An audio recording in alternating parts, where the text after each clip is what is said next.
Hey, welcome back, Visions fans. Ready Player Will here with a pre-release character review, something I don't do very often, but I feel like I have a good enough handle on the character, the stats, the kit, all the above and below, and wanted to get a head start on looking at what he does, because he's a free unit, so I'm sure a lot of you are going to be building him immediately. That being said, let's jump into things. 9S, part of the Nier Automata release tomorrow. It's a time-limited global event.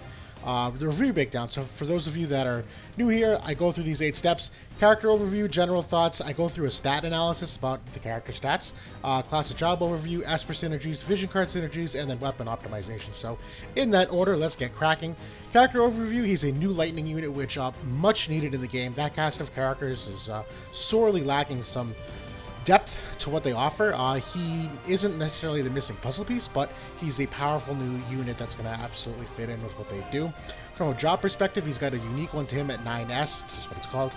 Nightblade, which is a newer job to the game that came along with Elsorel, and then Viking, that's kind of sub-job that I think it's really there for the passive effects and some of the stats, not necessarily the abilities in the kit, but you'll see more of that soon. For the weapons, he's a spear user, and then equips are hat, cloth, and accessory, and move of 3 and jump of 2. That is a fucking misprint. Jump of 2, I need to proofread better. In terms of weaknesses, pretty standard, 10% to earth. Weakness, 20% strength to water. In terms of the resistances, 10% to slash, which is a strength, which is great. 20% to pierce, 5% to missile, and negative 10 to magic. So he will need some potential hedging, if at least just to protect himself from Yuna and the other, potent healers like Leela that may come back around. Who knows fucking when. The status elements might be my favorite that I've seen on a character so far. So 50% to slow and disable, and 10% to confusion. Those are like the three most horrifying elements in the game that I know Agrius has like 2 of them, so at least it's something to hedge against. Dwayne's got disable. Slow is popular now with a whole bunch of other characters in terms of what they have in their kit, so really great resistances overall. My general thoughts, awesome flexibility in picking what I call his battle profile, so like how you build his passives, so, to hedge against weaknesses or cater to his strengths. Job selection in terms of whether you want the main job, what sub job, and then ability prioritization, because he's got a bunch that do a lot of really valuable things. So I love that perspective. Well-rounded resist, as we just saw, which is a really great feather in his cap. Fantastic status resist, also saw that, which I'm a big fan of. Much needed addition to the lightning cast, kind of said that in the intro, where they have this mishmash of like Skahal, who doesn't really do much for the state of the game, Sid, who's kind of past his prime, Nivlu, who was really powerful with the missile meta, but kind of gone by the wayside in the meantime, and then Frederico, who's kind of in that same boat. So that's really that's really it for the meantime. Awesome weapon attack versatility, where he's got slash, pierce, and typeless. You don't see typeless very often, but he's got a couple that obviously is going to have its place in the game. And then absolutely incredible accuracy. His dex is fucking cracked. It also means he's got a higher innate crit rate as well, which is obviously does a lot for his damage output. So let's get into the stats overview. This is my favorite part of it. One of the more underrated aspects of the game. For those of you who don't know exactly what these numbers mean, I'm going to go over them very briefly, but down below in the description, I have links to both my videos on how you explain evasion and accuracy, what the calculations are, and then how you calculate damage, just to kind of get an idea of how the stats work in this game. Really important to fundamentally understand. So from an evasion standpoint, he's not an evade unit. He's literally like a percentage point above average, so nothing to be said there. He does have some pretty good luck, and he's got some pretty good agility, just in terms of like staying at least consistent with the average. That's a good barometer for a starting point, but that doesn't really do much for his evasion overall, so I wouldn't consider him an evade unit, not by any stretch of the imagination. So 60 agility, average is 61, so just a smidge slower, but it's a good starting point. He does have some ways to boost that up. The luck obviously is going to come in helpful too for the accuracy, because really here, the dexterity is fucking absolutely insane. He is now technically the most accurate character in the game, surpassing Orin and Elsorel, who just came out recently, and Sternex, who got the upgrade recently.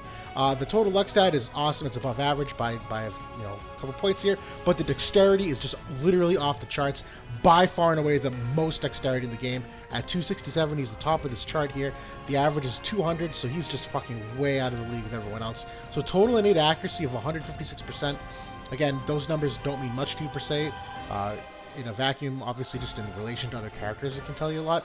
But once he's got his passive on, which is one of his Nightblade passives that boosts the accuracy by 25, his total innate accuracy becomes 181%. That's before adding any kind of aim builds or any accuracy externally. So that's really fucking awesome, considering his counterpart on the banner is 2B, who is an evade unit who might see some use. We don't really know how exactly it's going to shake out because evade is kind of a tricky thing to handle at the moment, but he is a significant way to actually hit them and has some things in his kit to help his teammates hit more often as well. From a crit rate perspective, which scales directly off of the dexterity rate, with some passives, there are some characters who have some critical rate boosting passives, and technically 9S is like a top 10 in terms of his crit rate. The people above him really have some things that can boost that crit rate higher, and just in terms of like passive abilities and boosts, but 9S is up there, so that's a big piece of his damage output. And finally, defensive 22. This is just a good place to sneak it in there. That's actually kind of nutty to start off with 22 defense. Not many characters who are like non-tanks start off with defense that high, so that's fucking awesome.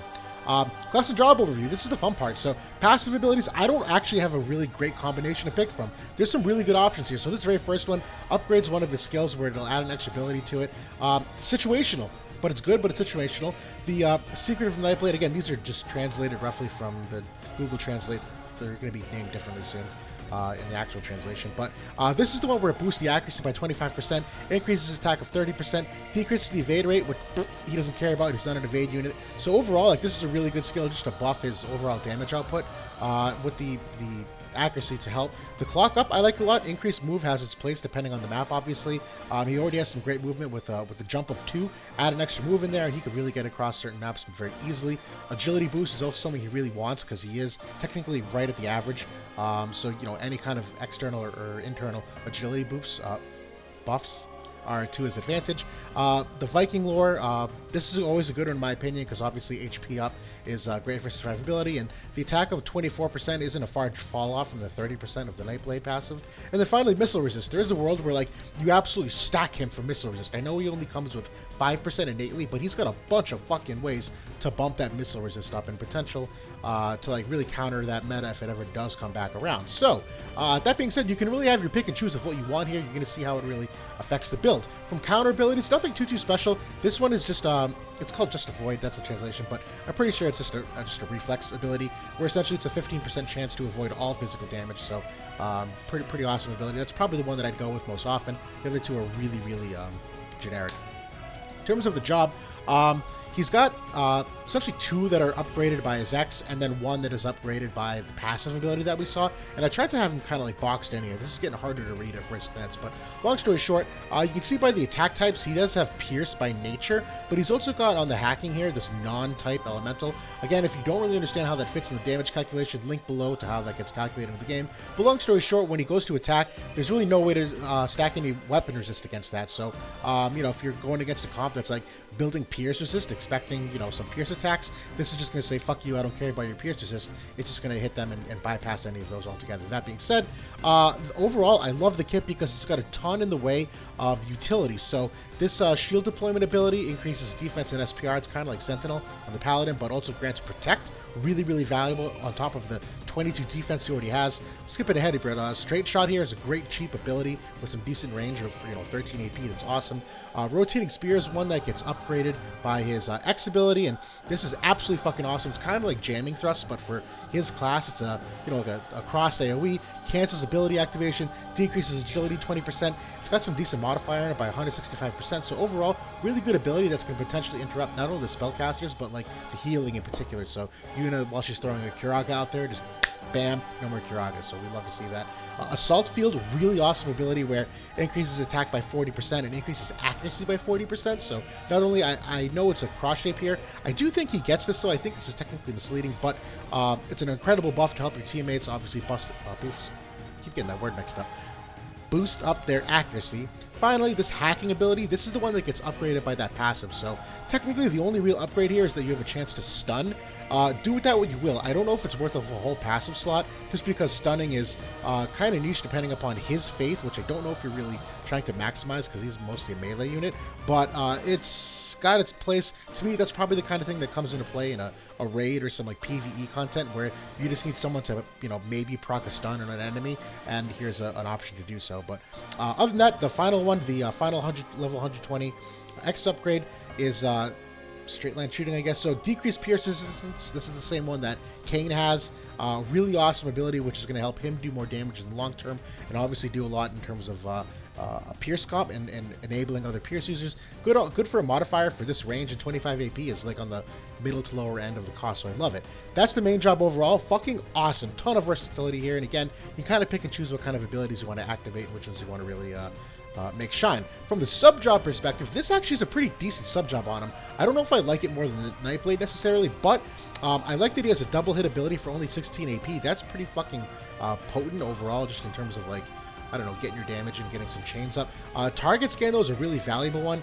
It's just, I guess, situationally niche, depending on the AI uses it, but a defense break of 25 is super valuable. You've probably seen that recently with Jack Shot on Tidus and the Astrology card, where some of the Pierce users get to use that more often. And the decreased agility is obviously another super valuable thing against really fast characters that we're seeing, like Tidus and Gilgamesh, and even Yuna, which is stacked with the Bahamut card. So, awesome sub job. I just don't know if it's optimal to me. The Nightblade, oh, you love to see it. So, increased pierce and missile resist. Obviously, this is going to bump him up to, 35 and 30 for both of these resists, along with his teammates, whatever they're at. Stun Blade. So, again, that's kind of why I don't love the passive that adds the stun and the ability, because he technically does have a stun in his kit. Doesn't have the same range, per se, or the same AoE, but it's there. Spinning Slash is a potent attack for an AoE, because he doesn't have, a ton of close range AoE per se. He's got Rotating Spear, which is really the only AoE in its job, so this is a nice, addition to it. But Drain Rush, that's the real fucking cherry on top here, where this is a triple hit ability, super cheap at 22 AP, absorbs 30% of the damage done, so it's a great way to like help his own sustain, and it's got an awesome modifier. So I think this really is what makes Nightblade shine, on top of the potential resist stacking overall. Then finally, the Viking subjob, nothing really special about this. It's the same as day one release for a lot of the units. I don't think any of these abilities are really unique or add things to his kit in terms of like range or AoE or depth of height of what it can attack, so probably staying away from this in all honesty. Whew, catch my breath. All other character info, so I love this Limit Burst only because it's non-type damage again. So increased defense penetration is obviously super niche depending upon if the person you're attacking actually is stacked for defense. Right now you're kind of seeing that not be the case because magic is still pretty potent. But that being said, even without the defense penetration, being able to have a non-type damage like this is just really great way of like sneaking in some damage that people can't really prepare for. In addition to having only 43 AP be the cost. So this overall is a really cheap ability for a limit break. It doesn't get a ton of utility outside of the defense penetration, so take from that what you will. The TMR, this one's not a bad one either, a little bit niche. It's a cloth TMR, 382, which is a pretty decent amount for this kind of equipment. Defensive 10 and crit avoid of 12. Crit avoid is becoming more and more important in the game now that you're getting a lot of the X upgrades, which really focus on it, and Tidus, who's obviously like a crit monster, so being able to decrease the chance of crit avoid, which scales directly with the character's luck. There's a really secondary game in that damage calculation where you're trying to not only hedge against the incoming damage, but maybe hedge against the crit damage coming in as well. So this is another valuable way to get it. The ability on it, it's okay. I wish it was more than one cast, to be honest, because it's not a terribly OP ability, but grants regen for 3 turns to allies. It's kind of nice to have that healing versatility, but again, niche, and then it's niche because it nullifies status effects that you don't always need to work against. So I could see a place in some like manual PvP where this helps, where there's some like charm tactics that people use, but other than that, like sleep is by and large not used, and confusion is okay, but I don't really know if it's as broken as something like disable or stop overall. So trust mastery, increased defense of 10 to self, that's why his innate defense is so high, and then per usual on releases now, increased HP and lightning attack for allies, so that's pretty standard. Getting into the vision card synergy, so long story short, one of the new ways I'm going to try to tackle this is the with the anniversary, the buffs that were given to all the vision cards based upon the element of the party. So this, what we're looking at, is the list of, let's say, lightning-oriented vision cards, and that's the party buff that they got for lightning units only. The reason why I like throwing this in there is because there's obviously an incentive to try to like make mono teams, and we've seen it work really well with the light units and the dark units. On theory, it could do it too, water and ice as well. But overall, I do have a review as well for like my thoughts on the element buffs, and to me, the lightning is kind of the big losers in this, because not only is that cast of characters so small, but you can't really feasibly make a strong mono lightning comp, and the overall like benefits that you get from the vision cards aren't really universally applicable. So I have these top 3 highlighted because I think they're the most like applicable in, you know, larger majority of the game. Whether they work on him, it remains to be seen, but when you're talking about like multiple lightning users in a cast of characters, I'm going to talk a little bit about 2 of these in particular, Fred's Dream and Aegeon, as it pertains to his synergy with the combos, but the rest of them don't really mesh like what he wants to do. Strike resistance, whatever, max damage is niche to raids, slash resist is you know, achievable in many other places, and this is an ice killing card, so it's really niche for that reason. Fire resist makes no sense other than the King Mont meta that's coming. Crit damage obviously is nice, and the Swordsman Refinement has some versatility with the magic resist on the unit effect, but other than that, really kind of a mishmash of abilities here. In terms of what's best for him, in my opinion, in no particular order, I like Aegeon a lot. A lot of this really depends on, though, how much you rely on the Nightblade sub-job, where obviously he's got the blend of both pierce and slash attacks. Aegeon is obviously catered to more the slash attacks, where he's going to get slashes as penetration, and I'm fairly certain that it does apply to him because he's the element, and I think his job applies too. But it's slash attack with 25, and then party accuracy, which he doesn't need, but teammates might appreciate, and dexterity of 28 will also help his crit rate even higher, with the additional effect of the increase of HP 25% to the party, which is what we saw on the previous screen. So this helps bulk him up even more, as well as the potential lightning teammate. So I like this card for all of those reasons. Titan's another great one, where again, if you're going more for that pierce attack, it's got pierce attack of 10, human killer 25, and dexterity 43, which helps the crit rate, even if he doesn't need the accuracy per se. So I like this card for those reasons. And then dashing over Snowy Field, kind of the same idea. The pierce attack of 35 is a nice modifier. Overall, kind of a weaker card in the grand scheme of things, but the asterisk that I think, you know, is worth noting is the agility of 5% for the unit effect. As we know, he is kind of average, so being able to just kind of like chip in that 5% agility probably does have some use in a few different situations. I also like Clairvoyant Astrologer because he does technically qualify for the unit effect of the attack resist, and also gets the armor piercer ability here. So this decreased defense of 25 is actually really awesome, because you won't need to have his sub job on to achieve that defense break. You can do it just through having this card on, and obviously the 4 SPR is going to help him hedge against some of his magic weakness. And then, you know, just attack 35% and acquired AP 35% is great, in particular because this is not a mono element, you know, effect. These are party effects, so this goes really well putting him in any comp in particular. And then this one's kind of niche, but does have its place. So, you know, he can be built for a lot of missile resist potentially, not only on his passive, but he's got the ability that increases by 25%. And then if you put Fred's Dream on him, that's Lightning Party missile resist of 20% as well. And he does technically get the lightning attack up of 10. So even if he doesn't benefit from the party effect of missile attack 35, so I say it's kind of niche, it definitely probably has a place in some future realm of the game, so I at least just wanted to have it mentioned here as it pertains to like stacking missile resists. And then pack mule potential. It's kind of what I say, you know, when you have a character that doesn't have a card that's like their card, like Demon Wall on Kane or Irresistible Darkness on Dwayne, you know, you could potentially put vision cards on a character like this to really round out the comp, or to round out what you're trying to use them against. So there is some versatility as it pertains to the vision cards. As it pertains to Espers, I don't have a terribly strong opinion on any one. I think Ifrit is probably by far and away my #1 choice, though, if only because he did also get the 3-star upgrade recently, so his stats are just, in the meantime, present state of the game, off the charts, where HP, attack, he is a pierce-oriented Esper, where pierce attack of 15, he's another source of missile resist if you want to keep stacking that. Ice Killer for however long the ice meta, you know, persists for in the short-term future. Water resist is nice because if you're going against other water units like Tidus, not only does 9S have the elemental advantage already because it's a lightning unit, but this is going to give extra resistance against that kind of comp, so you can really beat the fucking shit out of him. And then increased attack of 7 and increased crit rate of 15, which, as we know, is already pretty high. This is just going to really ensure that he's hitting for critical hits like really consistently. So overall, fantastic choice for an Esper. It's got a good amount of agility at 15 as well. And then although you do get the water resist to 15, I'm sorry. There is a water weakness of 10% here, so it does kind of offset. I meant to take that back. But last thing is the stop resistance of 25%. So if you put this on him, he's going to have resists against 10% of confusion, 25% stop, 25% disabled, 25% oh my god, slow. So like that's a huge amount of status assists. So Ifrit, probably my favorite choice. The others, they're good, but again, they're kind of niche depending upon if you're trying to make him a more slash-oriented unit or hedge his magic resistance. Again, Odin has a human killer, slash attack, missile resist, slash resist, so a lot of versatility there as well as having a ton of agility, which he's going to need.